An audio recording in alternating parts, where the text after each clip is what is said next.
Hello, everyone, and welcome back to another effective and powerful episode here at Code Your English, the channel that treats language learning not as a mechanical drill, but as a deeply human journey. In this episode, we explore one of the most emotionally charged, psychologically complex, and profoundly important communication skills you will ever develop in any language: the ability to say no. Not just the word itself, but the mindset, the courage, and the self-awareness that it requires. This video is designed for advanced English learners at the C1 level. That means we will not slow down for basic vocabulary. We will not oversimplify our ideas. We will speak to you as a fully capable adult thinker, because that is exactly what you are. Throughout this episode, you will encounter sophisticated vocabulary, complex sentence structures, idiomatic expressions, and nuanced emotional language. All of these are tools for you to absorb, reflect on, and make your own. But more than a language lesson, this episode is an invitation to look honestly at yourself, at your patterns, your fears, your habits, and your capacity for growth. Language and self-awareness grow together. And when you learn how to express yourself more clearly and more honestly in English, something remarkable happens. You begin to think more clearly and more honestly in your own mind as well. So find a quiet place, take a deep breath, and let's begin. Why is saying no so hard? What we are about to discuss is something that touches every single human being on this planet, regardless of your language, your culture, your age, or your background. Today, we are going to talk about saying no, and I want to begin with a very simple question. A question I want you to sit with for a moment before I continue. When was the last time you said yes to something, but deep inside, everything in you was saying no? Take a moment. Think about it honestly. Maybe it was last week. Maybe it was yesterday. Maybe it was just this morning. Perhaps a colleague asked you to take on an extra project when you were already completely overwhelmed with your own workload, and you smiled and said, "Of course, no problem." Perhaps a friend invited you to a social event when all your body wanted was a quiet evening at home. And yet, you found yourself saying, "Sure, I'll be there." Or maybe a family member asked for a favor that would cost you 3 hours you simply did not have. And instead of being honest, you said, "Yes, I can do that." If any of those scenarios feel familiar, if you recognized yourself in any of those moments, then you are in exactly the right place. Because today, we are going to unpack why saying no is so incredibly difficult for so many people, what it actually costs us when we cannot do it, and how we can begin to change our relationship with this one small but enormously powerful word. Here is the paradox that I find so fascinating about this topic.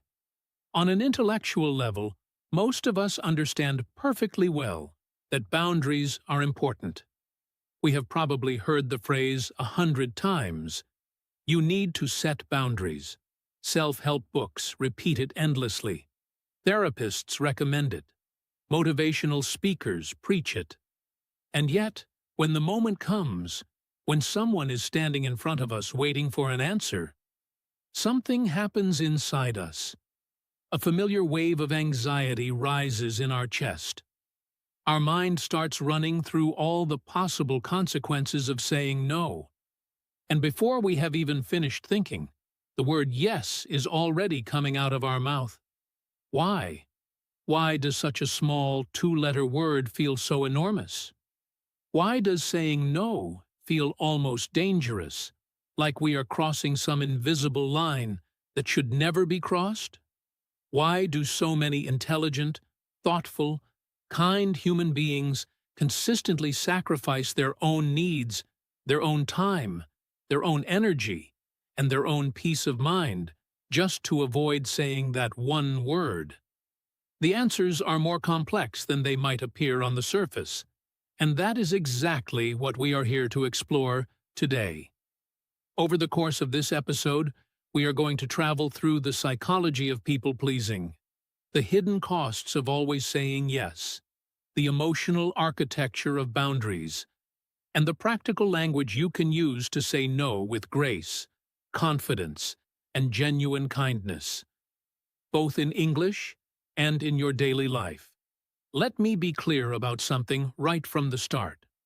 This episode is not going to tell you to stop caring about other people. It is not going to encourage you to become cold, selfish, or indifferent to the needs of those around you. Quite the opposite, actually. What we are going to discover together is that saying no, when done with awareness and compassion, is not an act of selfishness. It is an act of integrity. And integrity, both in communication and in life, is something that makes every relationship, every conversation, and every connection more authentic and more meaningful. So the next time you feel that familiar pull in your chest, that internal tug between what you want to say and what you feel you are supposed to say. I hope this episode gives you something solid to hold on to, because the art of saying no is, at its core, the art of knowing yourself. And knowing yourself is perhaps the most important skill any person can ever develop. Reflection. Questions. When was the last time you said yes, but you truly meant no? What did it cost you? How often do you override your inner voice just to keep the peace? What emotion comes up for you when you imagine saying no to someone important in your life? Key vocabulary from this section. People-pleasing, the habit of prioritizing others' approval over your own needs. Emotional discomfort, an unpleasant inner feeling that arises when facing difficult situations. Internal conflict, a psychological struggle between two opposing desires or values within yourself. Social conditioning, the process by which society teaches us acceptable ways to behave. Obligation, a feeling of being morally or socially required to do something. The hidden cost of always saying yes. Now that we have opened the door to this conversation, I want to take you a little deeper. Because before we can talk about how to say no, we need to truly understand what happens when we never do. And I mean truly understand it, not in a vague, theoretical sense, but in a very real, felt, embodied sense. What does it actually cost you to always say yes? Let us start with something called burnout. Burnout is one of those words that gets used quite often in modern life, sometimes so often that we become almost numb to it. But I want you to really think about what burnout means. It means that you have given so much of yourself, your time, your energy, your attention, your creativity, your emotional reserves, that there is genuinely nothing left. You wake up in the morning already exhausted. You go through your day feeling hollow. You accomplish tasks. You check things off your list. You respond to messages and attend meetings and fulfill obligations, but there is no sense of life in it. No joy, no meaning, just the relentless mechanical performance of duties you did not choose. And how does one arrive at burnout? Very rarely through one catastrophic decision, almost always through the slow, gradual accumulation of small yeses. Yes to the extra project. Yes to the meeting that did not need to be a meeting. Yes to the social commitment when you needed rest. Yes to the favor you resented the moment you agreed to it. Yes to everyone else, and no, consistently, habitually, reflexively, to yourself. Each individual yes seems manageable. But over time, The weight of all those unnecessary commitments builds up into something genuinely crushing. There is another consequence of never saying no that we do not talk about enough, and it is perhaps even more insidious than burnout. It is called resentment. Resentment is a quiet, corrosive emotion. Unlike anger, which erupts and passes, resentment settles in slowly, like a low-level poison. It grows in the gap between what you want and what you are doing. Every time you say yes when you mean no, every time you smile and agree, when inside you are frustrated or depleted or quietly furious, resentment grows. And here is the dangerous thing about resentment. It does not stay contained within yourself. It leaks out. It colors your interactions with the very people you were trying to please by saying yes. You become short-tempered. You feel a bitterness you cannot quite name. You start to feel taken advantage of. And this is the painful irony. Even by people who never intended to take advantage of you at all. They simply asked, you agreed, and you never let them know the truth. The resentment you feel is not really their fault. It is the natural consequence of being dishonest about your own limits. We should also talk about something called emotional labor. This is a concept that describes the effort involved in managing your feelings and emotional expressions to meet the demands of others.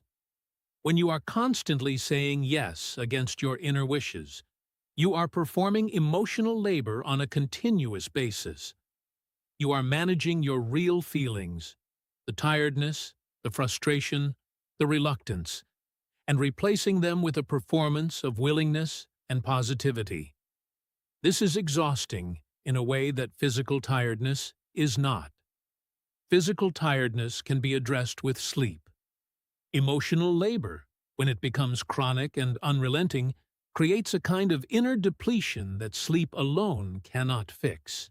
And beyond burnout, resentment, and emotional depletion, there is something even more fundamental at stake. It is your sense of direction, your sense of self.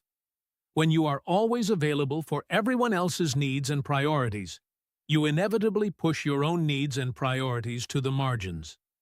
The project you wanted to work on keeps getting delayed. The rest you desperately need keeps being postponed. The relationship with yourself, the quiet, reflective, restorative relationship that every human being needs in order to stay sane and centered, gets neglected. You become, in a very real sense, a stranger to yourself. You know your schedule. You know your obligations. But you have lost the thread of what you actually want, what actually matters to you, what kind of life you are actually trying to build. I want to pause here and ask you something important, not rhetorically, but genuinely. What is your inability to say no currently costing you? Is it costing you time? Is it costing you health? Is it costing you creative energy that could be going toward something meaningful? Is it costing you the deep, restful relationships that come from showing up authentically rather than performing availability? Is it costing you the quiet moments of reflection and restoration that make a life feel worth living? These are not dramatic questions. They are practical ones, and they deserve honest answers. Because until you can see clearly what the habit of saying yes is taking from you, it is very difficult to find the motivation to change it. The discomfort of saying no in the moment must be weighed against the longer, deeper, more significant discomfort of the life that an inability to say no creates over time. Reflection. Questions. Think of a time when saying yes to someone left you feeling depleted or resentful. What were the signs that you were carrying too much? What areas of your life have been most neglected because you have been too busy meeting others' needs? Can you identify one specific yes in your current life that is quietly draining your energy? Key vocabulary from this section. Burnout, a state of complete physical and emotional exhaustion caused by prolonged stress. Resentment, a feeling of anger and bitterness caused by a sense of being treated unfairly. Overwhelm, a state of being completely overcome by thoughts, emotions, or responsibilities. Depletion, the process of using something up until it is exhausted or empty. Emotional labor, the effort involved in managing and suppressing your real feelings to meet social expectations. Why we struggle to say no. The psychology behind it. So we have established that the inability to say no is genuinely costly. We have looked at burnout, resentment, emotional depletion, and the loss of personal direction. And perhaps right now some of you are thinking, I know this. I understand all of this. I have told myself 100 times that I need to start saying no more. And yet I still can't do it. Why is that? If I know it is harming me, why can I not simply stop? This is one of the most important questions we can ask, and it deserves a genuinely thoughtful answer. Because the reason so many intelligent, self-aware people continue to struggle with saying no, even after they have recognized the problem, has nothing to do with weakness or lack of intelligence. It has everything to do with deeply embedded psychological patterns. Patterns that were formed long before we were old enough to examine them critically. Let us begin at the very beginning, with childhood. From the very earliest age, most of us received powerful social conditioning about what it means to be a good person. And in many families, in many cultures, in many educational environments, being good was closely associated with being compliant, helpful, agreeable, and easy. Children who said yes, who cooperated, who did not cause trouble, who did not make demands, these children were rewarded with praise, affection, and approval. Children who said no, who expressed their preferences and limits, who pushed back, these children were sometimes met with disappointment, frustration, or even punishment. Over time, the lesson being absorbed was not explicitly taught, but it was absorbed nonetheless. Saying yes keeps people happy. Saying yes means you are loved. Saying no creates conflict. Saying no means you are selfish or difficult or unkind. This is not a conscious conclusion that a child sits down and reasons through. It is an emotional association that forms through thousands of small, repeated experiences over years. And by the time we reach adulthood, this association has become so deep, so automatic, so thoroughly woven into our sense of who we are, that it no longer feels like a conditioned response. It feels like a fundamental truth about reality. Of course you say yes. Of course you do not refuse people. Of course you put others first. That is just what good people do. Running alongside this, and deeply connected to it, is the desire for approval. Human beings are social creatures. Our psychological need for belonging, for acceptance, for the feeling that we are valued and wanted by others, these needs are not trivial. They are fundamental. And the fear of losing approval, of being rejected, of being disliked or dismissed or excluded, this fear is not irrational. For much of human history, social rejection had real, practical consequences for survival. Our nervous systems evolved in environments where being cast out from the group was genuinely dangerous. So when you feel anxious about saying no, when you feel that familiar knot of fear at the very thought of disappointing someone, please understand that this fear is not a personal failing. It is your ancient nervous system doing exactly what it was built to do. It is trying to protect your belonging. It is trying to keep you safe. The challenge is that the strategies our nervous system developed for environments of genuine social danger are not always useful in modern contexts, where saying no to a colleague's request does not actually threaten our survival in any meaningful way. The feeling is real, but the danger it is pointing to is often imagined. There are also what psychologists call limiting beliefs, stories we tell ourselves about what will happen if we say no. These stories are often completely unconscious, but they drive our behavior powerfully.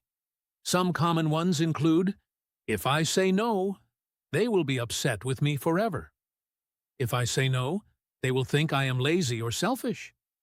If I say no, they will stop needing me, and I will become irrelevant. If I say no, the relationship will be damaged beyond repair. Notice how extreme these beliefs are. Notice how little room they leave for the possibility that the other person might simply understand and move on. These catastrophic inner narratives, what psychologists call catastrophizing, distort our perception of what is actually at stake in any given moment of refusal. And then there is something even subtler, and perhaps even more profound: identity attachment. For many people, being helpful, being available, being the person who always says yes, this has become a core part of how they understand themselves. It is not just a habit. It is an identity. I am a helpful person. I am a good friend. I am a supportive colleague. I am someone people can rely on. And any threat to that identity, any situation where saying no might seem to contradict that self-image, triggers an almost automatic protective response. Saying no feels not just uncomfortable, but threatening to the story you tell yourself about who you are. Understanding all of this does not solve the problem overnight, but it does something crucial. It changes the relationship between you and your own behavior. Instead of judging yourself harshly for struggling to say no, why am I so weak? Why can I not just do this? You can approach yourself with a measure of compassion and curiosity. Your patterns make sense given where they came from. They were adaptive once. They served a purpose. The work now is not to punish yourself for having them, but to slowly, gently, with patience and self-awareness, begin to revise them. Reflection. Questions. Where do you think your difficulty with saying no originally came from? Can you trace it back to early experiences? What limiting belief about saying no do you carry most strongly? Is that belief actually true? How much of your identity is tied to being helpful or available for others? Key vocabulary from this section. Limiting beliefs, false or unhelpful assumptions about yourself or the world that constrain your behavior. Subconscious patterns, automatic thoughts and behaviors that operate below the level of conscious awareness. Validation, the act of recognizing and affirming someone's feelings, thoughts, or identity. Rejection, sensitivity, a heightened emotional response to perceived or anticipated rejection from others. Identity, the set of qualities, beliefs, and values that define a person's sense of self. Boundaries are not walls. They are bridges. I want to take a moment now to do something that I think is genuinely important in this conversation. I want to challenge one of the most persistent and most damaging misconceptions about boundaries, because I have noticed that when the word boundary comes up, it tends to carry a particular emotional charge for people. It sounds firm. It sounds cold. It sounds like something you build to shut people out. And for many people, particularly those who have been conditioned to associate love with selflessness and care with unlimited availability, the word boundary can feel almost threatening, like something that contradicts their values. So let me offer you a completely different way of thinking about what a boundary actually is. A boundary is not a wall. A wall is built to keep people out permanently. A wall says, "You do not belong here." A wall communicates rejection and exclusion. A wall is defensive and permanent and has nothing to do with communication. A boundary, in contrast, is more like a gate. A gate does not shut everyone out. A gate creates a threshold. A gate says, "I am in here, and I have thought carefully about what is welcome to come through and what is not." A gate can be opened. A gate communicates not rejection, but discernment and self-awareness. When you set a boundary, you are not saying, "I do not care about you." You are saying, "I care about this relationship enough to be honest with you." You are saying, "I respect you enough not to pretend." You are saying, "I value myself enough to know my own limits, and I trust you enough to share them with you." Far from being an act of coldness or indifference, a genuine, well-expressed boundary is actually one of the most respectful things you can offer another person. It treats them as an adult who is capable of handling the truth. It treats the relationship as something strong enough to survive honesty. Think about the relationships in your life that feel most nourishing, most authentic, most genuinely comfortable. I would wager that in those relationships, the ones where you feel most seen and most free, there is a quality of mutual honesty. You do not have to perform for each other. You do not have to say yes when you mean no. You can express your preferences and your limits without fear of the relationship collapsing. That quality of honesty and ease does not happen accidentally. It is built, over time, through exactly this kind of communication. Through the willingness to be real, even when being real is uncomfortable. Now compare that to relationships where you have never felt safe to say no, where you have always had to perform, always had to manage the other person's feelings, always had to subordinate your own needs to their expectations. Are those relationships actually comfortable? Are they actually nourishing? Or do they feel exhausting, obligatory, and somehow hollow? The deepest intimacy does not come from one person always sacrificing for another. It comes from two people who are honest with each other, who trust each other enough to say both yes and no, and who understand that the relationship is strong enough to hold the full truth of who they each are. I also want to address the word selfish, because it comes up so often in this conversation, and I think it is worth examining carefully. In our culture, selfish is often used as a near-universal condemnation. To be called selfish is to be accused of a fundamental moral failure, of caring about yourself at the expense of others.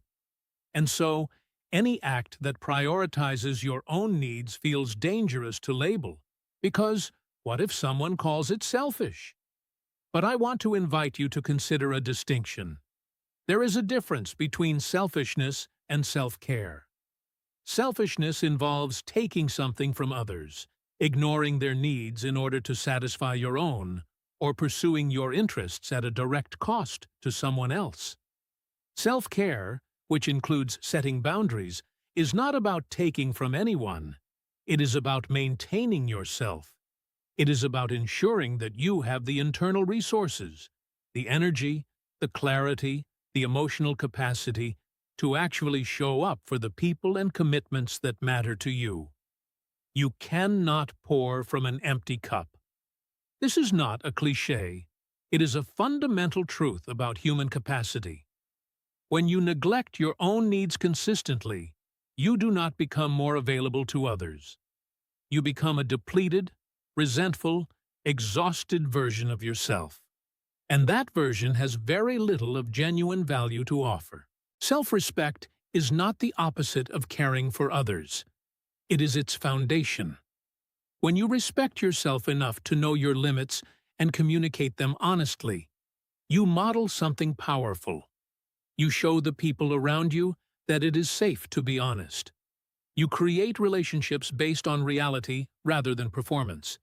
And you protect the long-term quality of your care by ensuring that you are giving from a place of genuine capacity, not from fear or obligation.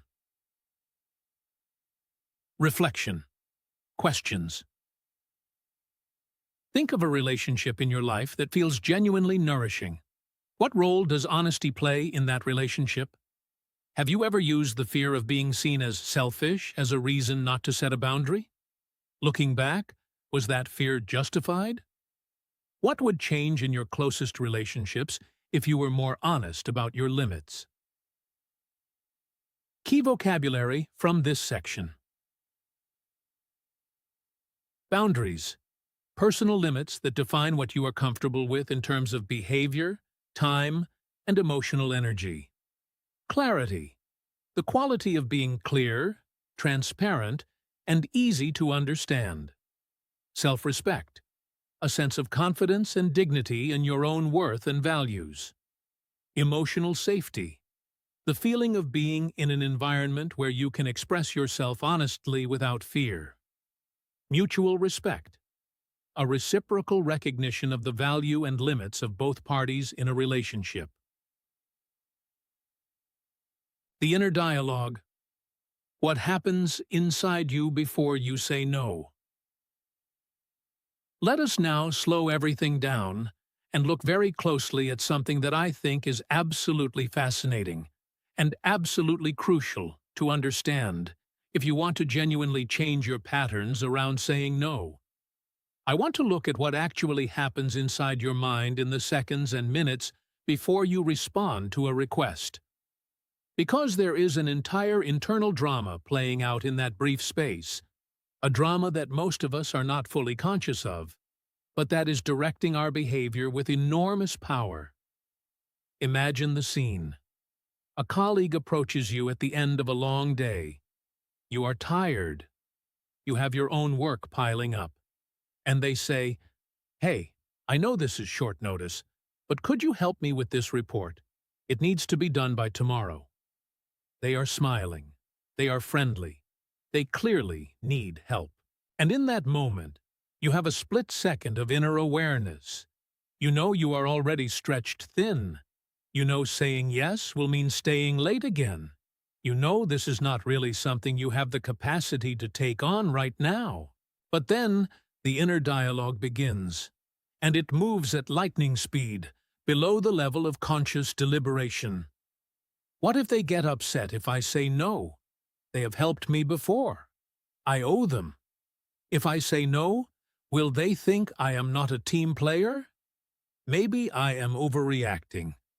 It is just one report. What if they remember this and do not help me next time? What if other people hear that I said no and think I am being difficult? Before you have even finished thinking this through, the decision has effectively been made. "Sure, I can take a look," you hear yourself say. And the moment you say it, you feel that particular combination of relief and dread. Relief that the social friction was avoided. Dread at what you have just agreed to. What we just witnessed in that scenario is a cascade of what psychologists call cognitive distortions, automatic, often unconscious thought patterns that skew our perception of a situation in ways that feel completely real and logical, but are actually driven by anxiety rather than reason. Let us examine some of the most common ones that come up specifically around saying no. The first is catastrophizing, the tendency to immediately jump to the worst possible outcome. If I say no, they will be furious. If I say no, the relationship will be ruined. If I say no, everything will fall apart. Catastrophizing bypasses all the middle ground possibilities. That the other person might be perfectly understanding, that the request might be manageable another day, that the relationship might actually be resilient enough to accommodate an honest no, and goes straight to total disaster. And because the imagined catastrophe feels so real and so immediate, the behavior it drives, an anxious yes, feels completely justified. The second is mind reading, the assumption that you already know what the other person is thinking and feeling, usually in the most negative possible interpretation. I can tell they expect me to say yes. They will think I am lazy if I refuse. They will be disappointed. The reality is that you do not actually know what the other person thinks or feels. Most people, most of the time, are quite capable of handling a politely delivered no. But mind reading fills in the gaps with anxiety-driven assumptions and then treats those assumptions as facts. The third is the guilt loop. This is perhaps the most pervasive and the most draining. It is the circular thought pattern that keeps you oscillating between "I should say no" and "but I will feel so guilty if I do." Guilt, in this context, is not the result of having done something wrong. It is the result of having violated a deeply ingrained social script that says good people always help when asked. The guilt is a signal, but it is signaling a conditioned expectation, not a moral truth. Learning to distinguish between guilt that arises from a genuine ethical failure and guilt that arises from a conditioned pattern is one of the most important psychological skills you can develop. And then there is overthinking, the exhausting mental cycle of analyzing every possible angle, consequence, and interpretation before making a decision. Overthinking is often mistaken for careful thinking, but it rarely produces better decisions. More often, it produces paralysis, anxiety, and the decision by default, which usually means saying yes just to make the discomfort of the deliberation stop. Overthinking is often driven by a deep-seated need for certainty in situations that are inherently uncertain. You want to know that everything will be fine, and so you keep thinking, trying to achieve that certainty.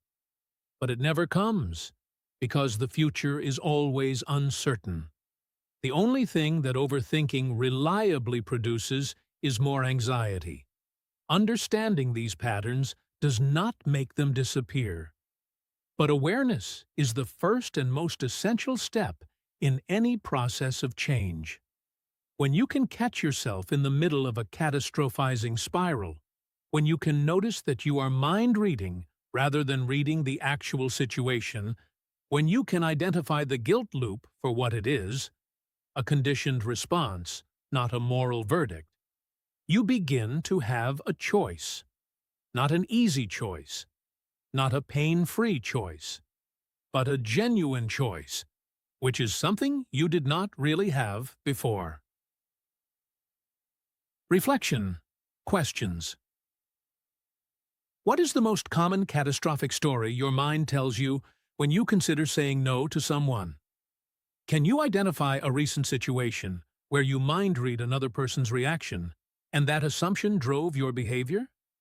When you feel guilty about saying no, can you trace the guilt back to a conditioned belief rather than a genuine moral failure?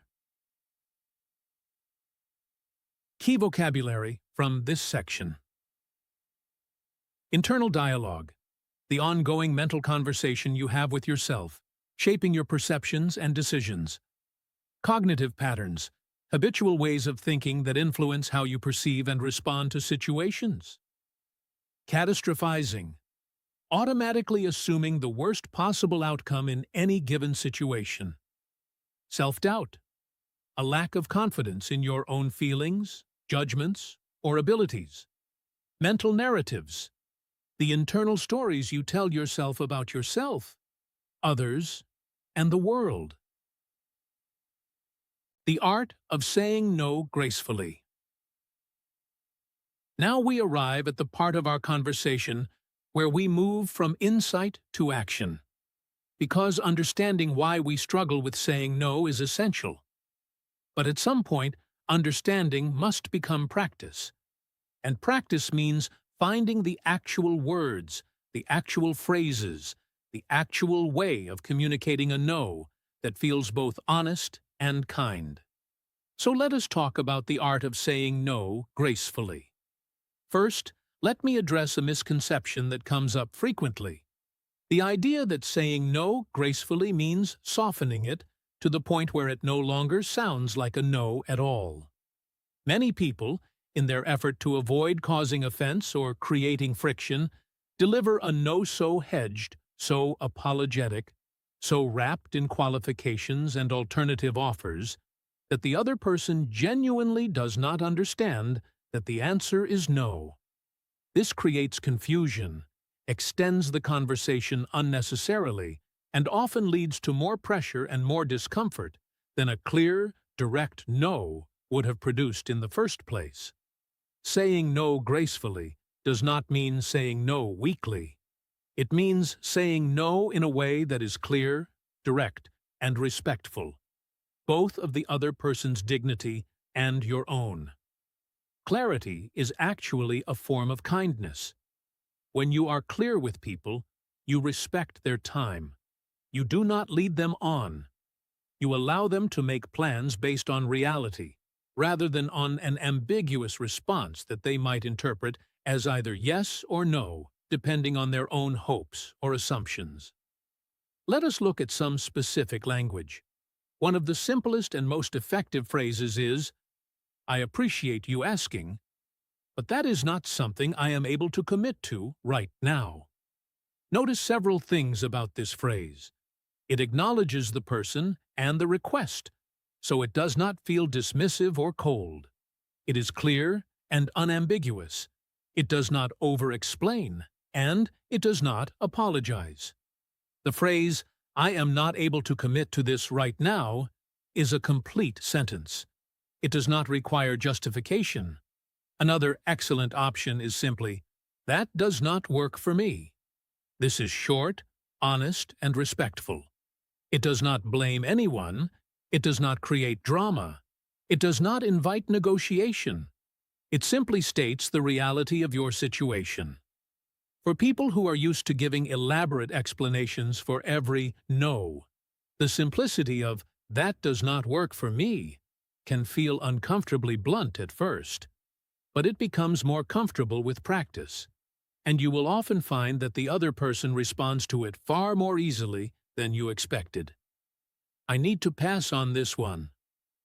This is not the right time for me to take that on. I am going to say no this time, but thank you for thinking of me." These are all usable, natural-sounding phrases that communicate a genuine no without excessive apology or explanation. They share a few common qualities. They are in the first person, meaning they take ownership of the decision rather than blaming external circumstances. They are clear and unambiguous, and they do not over-explain or over-apologize. I want to speak specifically about over-apologizing, because it is something that many people, particularly those who struggle with people-pleasing, do reflexively and excessively. There is a significant difference between "I am sorry, I have so much going on right now, and I know this is terrible timing, and I really wish I could help, and I feel awful saying this, but I just cannot, and I appreciate you asking, but I am not able to help with that right now." Both communicate the same essential message, but the first one externalizes your guilt in a way that actually makes the other person feel obligated to reassure you, which turns your no into a social burden for them. The second one is clean, kind, and complete. Over-explaining is a related habit, and it comes from the same root, the belief that a no is not legitimate unless it comes with a compelling justification. But think about it this way. When someone offers you a slice of cake and you say, "No, thank you," you do not need to explain your dietary choices, your relationship with sugar, and your doctor's most recent advice. "No, thank you" is a complete and perfectly acceptable response. The same principle applies to much larger requests. You do not owe anyone a detailed account of your schedule, your energy levels, your competing priorities, or your personal reasons for declining. A respectful, clear no is sufficient. Tone and delivery matter enormously in this context. A no delivered with warmth, with eye contact, with a calm and steady voice lands very differently than a no delivered with anxiety, avoidance, or aggression. If you are calm in your body and clear in your communication, the other person is far more likely to receive your no without distress. Your calm signals that this is not a crisis. Your clarity signals that this is not a negotiation. Your warmth signals that this is about circumstances, not about them personally. And finally, and this is something I cannot emphasize strongly enough, practice. Saying no is a skill. Like any skill, it feels awkward and uncomfortable at first. The first time you say it clearly and calmly without over-explaining, your heart may be pounding. Your voice may waver slightly. You may feel a powerful urge to fill the silence with apologies. Resist that urge.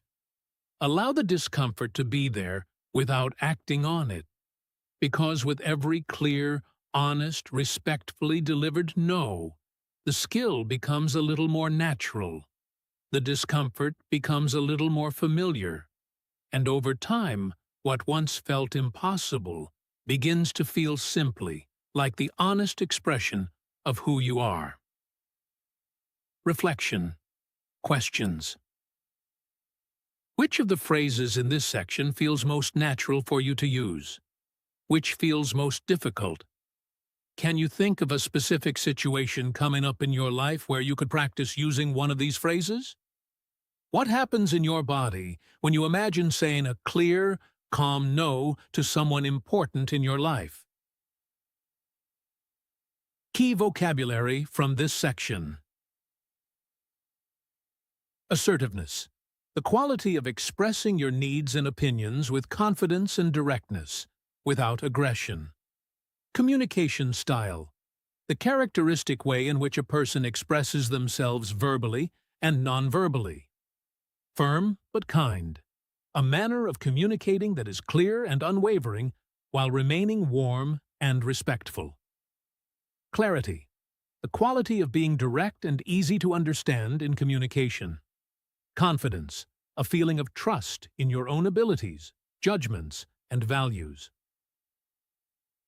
The discomfort of growth. Here is something I want to say plainly, because I think it is important and because it is something that many conversations about personal growth tend to gloss over or understate.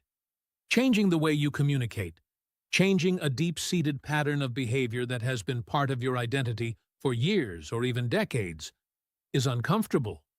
Not mildly uncomfortable. Sometimes quite significantly uncomfortable.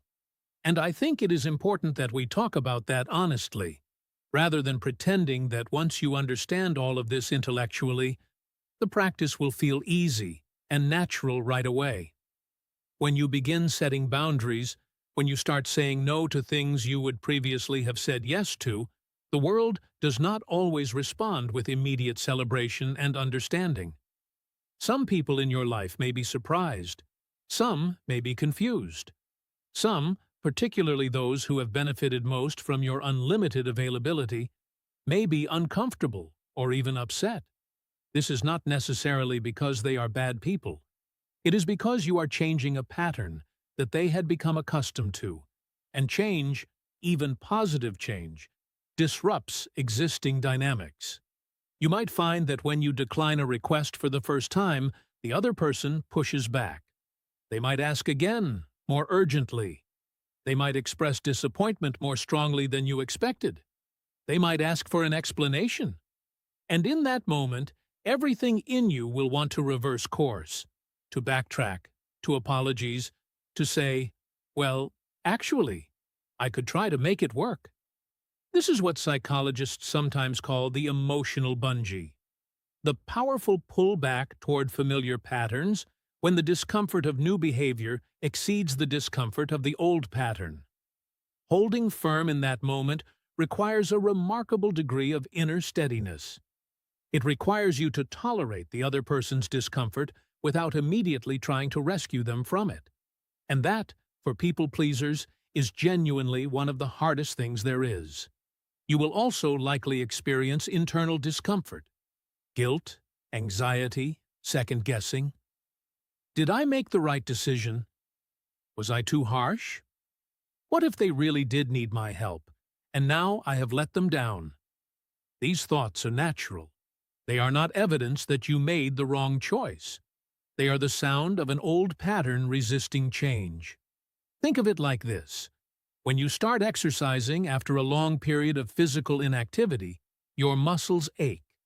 That ache is not a sign that you should stop exercising. It is a sign that your body is adapting, that the work you are doing is actually producing a real change. The emotional discomfort of new boundary setting is the same kind of signal. It is not evidence of failure. It is evidence of growth. There is a profound truth in the phrase, discomfort is not always danger. Our nervous systems often treat these two things as equivalent. When something feels uncomfortable, our instinct is to move away from it immediately, to make the discomfort stop. And that instinct is deeply useful in many contexts. It keeps us safe from genuine threats. But when it comes to personal growth, this same instinct can become an obstacle. Because virtually every meaningful change in a human life requires passing through a period of discomfort. Learning a new language feels uncomfortable before it feels natural. Starting a new job feels uncertain and awkward before it feels familiar. Setting boundaries feels risky and guilt-ridden before it feels like simply being honest. The question is not whether you will feel uncomfortable. The question is, can you tolerate temporary discomfort in exchange for long-term peace? Can you hold your course when the old pattern pulls you back? Can you stay with the momentary anxiety of someone else's disappointment without immediately trying to fix it by reversing your decision? Can you trust that the short-term friction of clear communication is worth the long-term reward of authentic relationships and a sustainable life? And I want to acknowledge something else.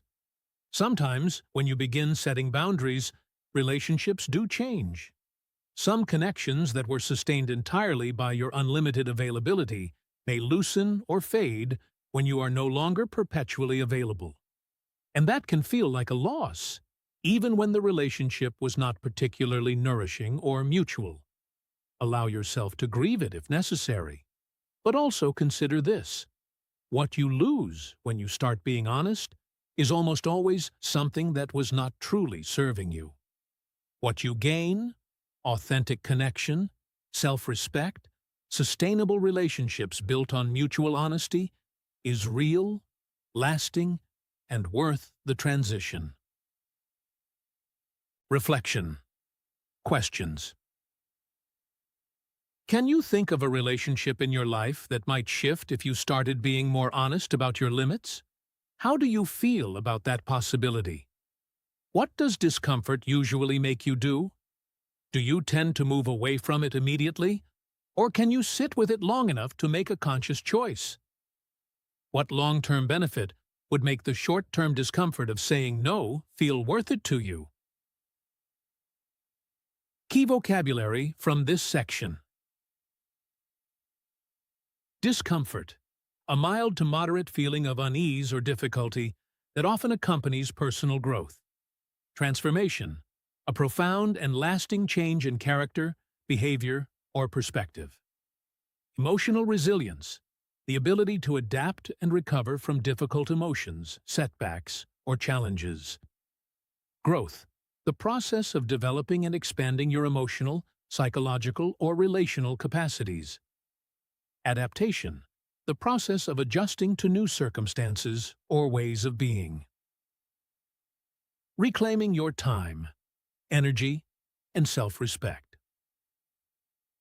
We have talked extensively about what it costs to never say no.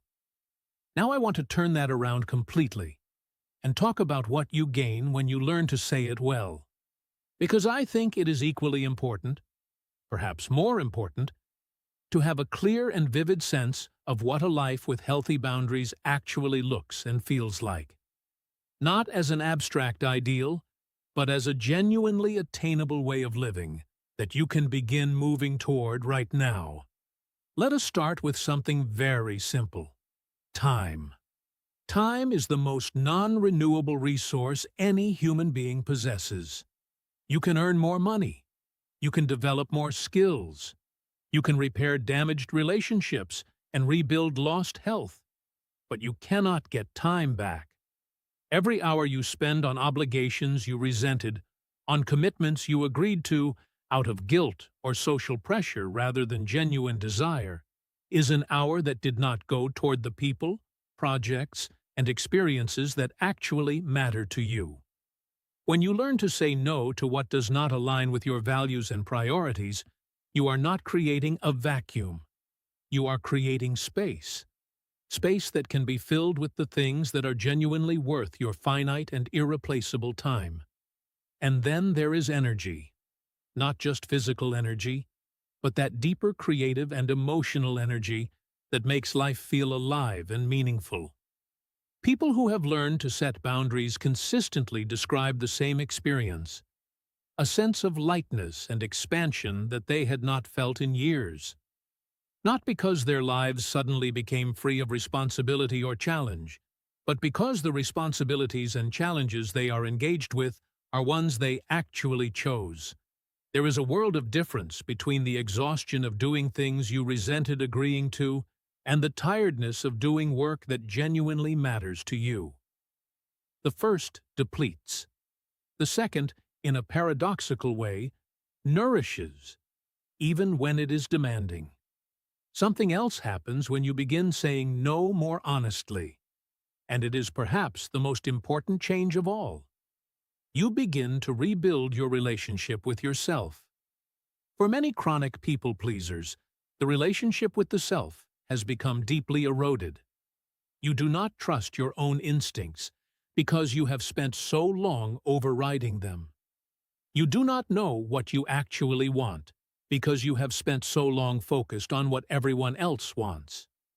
You do not feel particularly worthy of consideration because you have consistently placed yourself last. When you start honoring your own needs, when you start treating your time and energy and limits as things worth protecting, you begin to communicate something powerful to your own psyche. I matter. My needs are real. My limits are legitimate.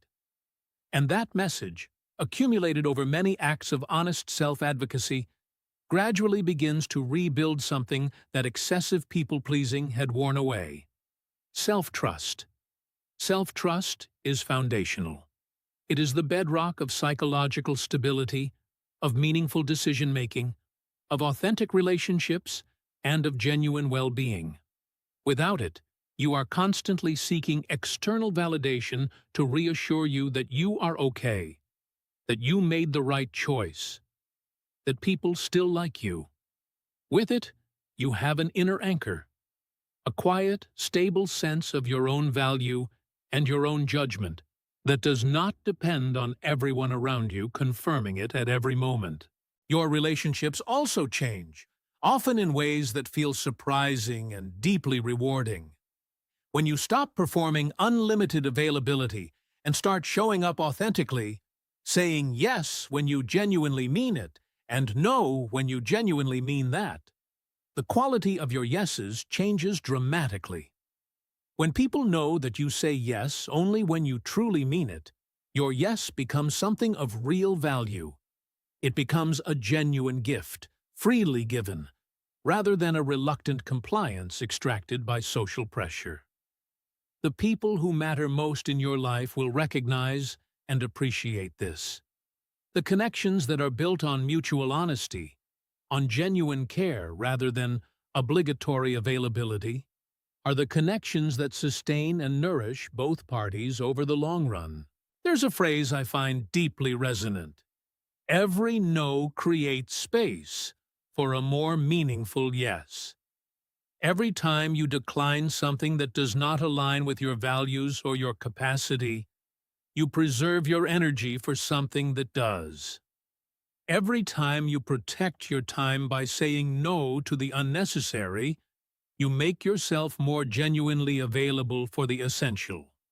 Every time you honor your own limits, you bring a more rested, more present, more genuinely engaged version of yourself to the commitments you do choose. And that version, the version that chose to be there, rather than the version that felt it had no choice, is infinitely more valuable to everyone. I want to end this section with something that feels important to name. Learning to say no is, at its deepest level, an act of faith. Faith in yourself, that your needs are worth protecting. Faith in others, that they are capable of handling your honest communication. And faith in your relationships, that the ones worth keeping can sustain and even flourish in the presence of honesty and mutual respect. That faith is not naive. It is grounded in the observable reality that the most authentic, most sustaining, most genuinely loving relationships in human life are the ones where both people feel safe to be real. And being real requires, sometimes, saying no. Reflection. Questions. What would you do with the time and energy you would reclaim if you said no to one unnecessary commitment this week? What does the version of yourself that trusts its own limits look like? How does that version show up in the world?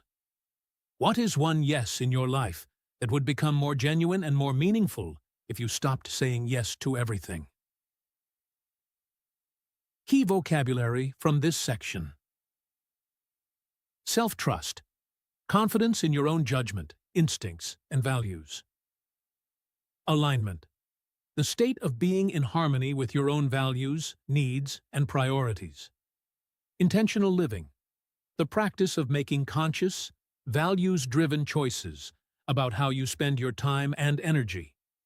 Priorities. The things or people you consider most important and worthy of your finite resources. Fulfillment. A deep sense of satisfaction and meaning that comes from living in alignment with your authentic self. We are coming to the end of our time together today, and I find myself wanting to take a slow, deliberate breath before I offer these final thoughts. Because what we have covered in this episode is not light material. We have been talking about some of the deepest patterns of human behavior, some of the most fundamental fears that most human beings carry, and some of the most significant changes that a person can make in the way they move through the world and relate to the people they love. Let me take a moment to gather together the threads of everything we have explored. We began with the paradox. We all know boundaries matter, yet most of us find saying no genuinely difficult. We explored the hidden costs of always saying yes. Burnout, resentment, emotional depletion, the loss of personal direction. We went deep into the psychology of why this is so hard. Childhood conditioning, the fear of social rejection, limiting beliefs, and the attachment of identity to being endlessly helpful. We reframed boundaries as bridges rather than walls, as acts of clarity and self-respect that actually strengthen rather than damage authentic relationships. We examined the inner dialogue, the cascade of cognitive distortions that happens in the moments before we respond. We explored practical, graceful language for saying no with confidence and kindness. We talked honestly about the discomfort of growth and why that discomfort is not a sign that something is wrong, but a sign that something is changing. And we painted a vivid picture of what is genuinely possible when you master this skill. The time, the energy, the self-trust, the meaningful yeses, the authentic relationships. But I want to leave you with something more than a summary. I want to leave you with an idea that I think is worth carrying with you long after this episode is over. Saying no is not rejection. It is alignment. When you say no to something, you are not telling the world that you do not care. You are telling the world, and more importantly, yourself, that you know what you value. You know your limits. You know what kind of life you are trying to build. And you have enough respect for that life to protect it, even when protecting it is uncomfortable. A meaningful, fully realized human life is not built by saying yes to everything. It is built by choosing, by discerning, by having the courage to look honestly at what deserves your time, your energy, your attention, your love, and saying a full, wholehearted, genuinely chosen yes to those things. That kind of yes, the kind that comes from genuine willingness rather than fear or guilt or social conditioning, is one of the most beautiful things a human being can offer. And it is only possible when you are also willing to say no. There is a certain kind of quietness that comes with living this way. Not the quietness of isolation or indifference, but the quietness of a person who knows themselves, who has stopped performing, stopped pretending, stopped running the exhausting mental calculations of who needs what from them at every moment. It is the quietness of someone who trusts their inner voice, who has learned that their needs are not inconveniences or impositions, but legitimate and important aspects of a fully human life, who has decided that the temporary discomfort of honesty is infinitely preferable to the long, slow erosion of self that comes from endless, habitual self-sacrifice. If you are someone who struggles with saying no, and, based on the sheer universality of this experience, I suspect that includes most of you listening today, I want to offer you this as your takeaway from our time together. You do not need to transform overnight. You do not need to go home and start refusing everything. You do not need to have a perfectly worded boundary speech prepared for every scenario. What I am inviting you to do is simply this. Begin to notice. Notice when you say yes, but mean no. Notice the inner dialogue that happens in those moments. Notice the patterns and the fears and the stories your mind tells. And when you notice, just notice, without judgment, without self-criticism, with genuine curiosity and compassion, you have already begun. Because awareness is always the beginning of change. The capacity to notice, to pause, to create even the smallest gap between the impulse and the action. That is where freedom lives. That is where you can begin to make a different choice. Not a perfect choice, not an easy choice, but a more honest one. And a more honest life. A life where you show up more fully, more authentically, more completely as yourself, is, in my experience, the most nourishing and most meaningful kind of life there is. As you go about your week, I want to leave you with 3 quiet questions to carry with you. You do not have to answer them right now. You do not have to write them down or work them through systematically. Simply let them live in you, the way good questions do, gently, persistently, returning at unexpected moments with fresh relevance. Reflection. Questions. Where in your life, right now, do you most need a clearer boundary? What would change in your energy, your relationships, your sense of self, if you trusted your inner voice more consistently? And what is the most meaningful yes you are saving your capacity for? Key vocabulary from this section. Self-trust, the foundation of psychological well-being. Confidence in your own instincts and values. Alignment, living in harmony with what genuinely matters to you. Intentional living, deliberately choosing how you live rather than reacting automatically. Priorities, the values and commitments you consciously place at the center of your life. Fulfillment, the deep, sustainable satisfaction of a life lived authentically and in alignment with your true self. Thank you for spending this time with Code Your English. I hope this episode gave you not only rich English to listen to and absorb, but genuine food for thought about how you want to live, how you want to communicate, and what kind of relationships and what kind of life you are working to build. Until next time, take good care of yourself, and remember, every no you say with integrity is a yes to something that truly deserves you.